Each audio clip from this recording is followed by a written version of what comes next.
2026-27 অর্থ বছরের প্রস্তাবিত বাজেট। নতুন অর্থ বছরে সব স্তরে সিগারেটের দাম বাড়ানোর প্রস্তাব করেছে সরকার।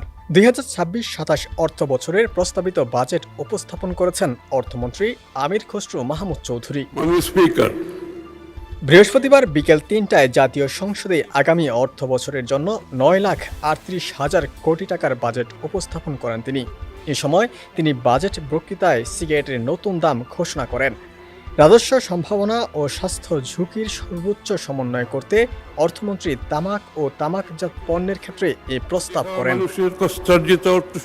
তিনি বলেন, সিগারেটের ন্যূনতম খুচরা মূল্য নিম্নস্তরের ক্ষেত্রে প্রতি 10 শলাকা 62 টাকা, মধ্যম স্তর 92 টাকা, উচ্চ স্তর 160 টাকা এবং অতি উচ্চ স্তর 210 টাকা নির্ধারণের প্রস্তাব করছি।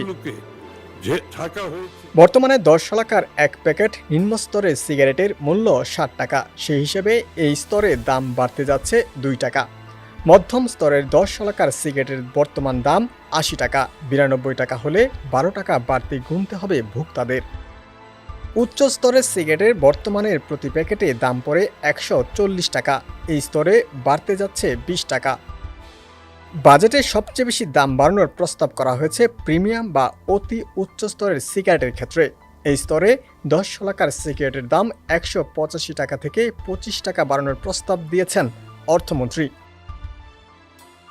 একই সঙ্গে প্রথমবারের মতো নিকোটিন পাউচ আমদানিতে 350% সম্পূরক শুল্ক আরোপ করার প্রস্তাব দেওয়া হয়েছে। ডেস্ক রিপোর্ট, সমকাল।